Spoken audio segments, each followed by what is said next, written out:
लक्ष्य जीत की तरफ से आप सभी को मेरा नमस्कार। कहते हैं हौसला अगर बुलंद हो तो मुश्किल से मुश्किल लक्ष्य भी बौना साबित हो जाता है। ऐसा ही कुछ कर दिखाया है भारत की बेटी शीतल देवी ने।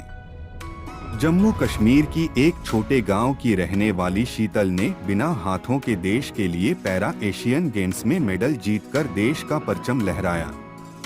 पैरों से तीर धनुष चलाने वाली शीतल देवी ने साल 2023 में पैरा एशियन गेम्स में गोल्ड मेडल अपने नाम किया। ये स्पोर्ट्स चीन के होंग्सहाउ में हुआ था। उनकी इस उपलब्धि के लिए उन्हें अर्जुन पुरस्कार से सम्मानित किया गया। राष्ट्रपति भवन में जब अर्जुन पुरस्कार के लिए उनका नाम लिया गया तो पूरा हॉल तालियों की गड़गड़ाहट से गूंज उठा था। हर कोई उन्हें अवार्ड लेते देख खुश हो रहे थे। उन्हें देखकर सिर्फ यही लग रहा था कि शारीरिक अक्षमता होने के बावजूद अगर मनोबल ऊंचा रखें तो मंजिल पाया जा सकता है। एशियन गेम्स में धमाल मचाने के बाद जब शीतल वापस भारत आई थी तो प्रधानमंत्री जी ने उनके जज्बे को सराहा था। एशियन गेम्स में 3 मेडल जीतने के बाद अब शीतल साल 2024 में पेरिस पैराओलंपिक खेलों में अपने शानदार प्रदर्शन को दोहराने पर ध्यान केंद्रित कर रही हैं। शीतल देवी का जन्म 10 जनवरी 2007 को जम्मू कश्मीर के किश्तवाड़ जिले के सुदूर गांव लोई धार में एक गरीब परिवार में हुआ था। शीतल के पिता पेशे से एक किसान हैं और उनकी मां घर संभालती हैं। निर्धन परिवार में जन्मी इस बेटी की कहानी हिम्मत और संघर्ष की साक्षात मिसाल है। बमुश्किल किसी तरह से उनके घर का खर्च चल पाता था। शीतल बचपन से ही फोकोमेलिया बीमारी से पीड़ित हैं। इस बीमारी में शरीर का विकास पूरी तरह से नहीं हो पाता है। इस कारण शीतल का जीवन काफी संघर्षपूर्ण रहा। 14 साल की उम्र तक शीतल को तीरंदाजी के बारे में कुछ भी जानकारी नहीं थी, पर साल 2021 में उनकी जिंदगी में बड़ा बदलाव आया। उस साल शीतल ने सेना के एक कार्यक्रम में बढ़ चढ़कर हिस्सा लिया। यहाँ एक एनजीओ की नजर उन पर पड़ी। उस एनजीओ ने शीतल की जिंदगी संवारने का बीड़ा उठाया। शुरुआत में कृत्रिम हाथ लगवाने की योजना थी, पर कुछ कारणवश ऐसा नहीं हो सका। इसके बाद कुछ और जांच हुए और इनमें पाया गया कि शीतल के पैर काफी मजबूत हैं। इस पर एनजीओ ने उनको पैरों से तीरंदाजी करने की सलाह दी। बस यहीं से शीतल की जिंदगी बदल गई।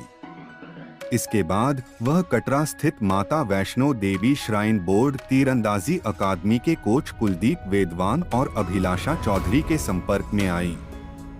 उनकी प्रतिभा देख कुलदीप ने काफी रिसर्च कर उनके लिए विशेष धनुष तैयार करवाया, जिसे हाथ से नहीं बल्कि पैर से चलाया जाता है। 27.50 किलो का धनुष पैरों से पकड़ना और उसे स्थिर रखते हुए मुंह से तीर चलाना आसान नहीं था। ट्रेनिंग के शुरुआती दिनों में वह धनुष तक नहीं उठा पाती थीं। इसका तोड़ भी उनके ट्रेनर कुलदीप जी ने निकाल लिया।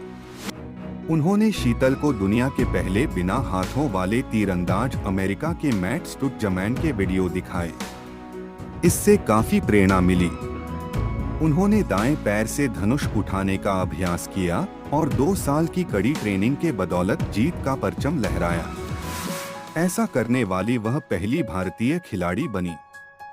साथ ही अंतर्राष्ट्रीय स्तर की प्रतिस्पर्धा करने वाली बिना हाथों की पहली तीरंदाज भी है। पैरा तीरंदाजी चैंपियनशिप में शीतल ने 2 गोल्ड और 1 सिल्वर हासिल किया। उनके शानदार प्रदर्शन को देख आनंद महिंद्रा ने शीतल से अपनी कंपनी की कोई भी मनचाही कार लेने की पेशकश की। शीतल के लिए एक पोस्ट शेयर करते हुए कहा, मैं अपने जीवन की छोटी मोटी समस्याओं पर शिकायत नहीं करूंगा। शीतल आप सभी के लिए एक शिक्षक हैं। भरोसा अगर भगवान पर हो तो जो तकदीर में लिखा है वही पाओगे। भरोसा अगर खुद पर है तो भगवान वही लिखेगा जो आप चाहोगे। दोस्तों, शीतल देवी हम सभी के लिए एक प्रेरणा का स्रोत है। मुश्किलों से हार न मानकर आगे बढ़ते रहना है। इतनी छोटी सी उम्र में कितनी बड़ी सीख दिया है। यही तो हमारा लक्ष्य होना चाहिए।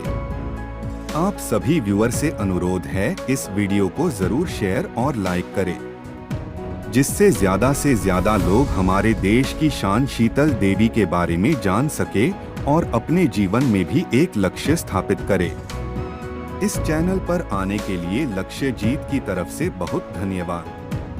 आप अपने सुविधानुसार इस वीडियो को देखें, क्योंकि आपके समय से ज्यादा कीमती और कुछ भी नहीं। अपने गोल, प्लान और एक्शन पर कामयाब इस ओर कोशिश करने वाले को बहुत शुभकामनाएं। उस माँ को नमन जिसने ऐसी साहसी बेटी को जन्म दिया। उस गुरु को नमन जिसने देश की बेटी को आगे बढ़ाया। उस धरा को नमन जिसने इस बेटी को आगे बढ़ने का मौका दिया। जय हिंद।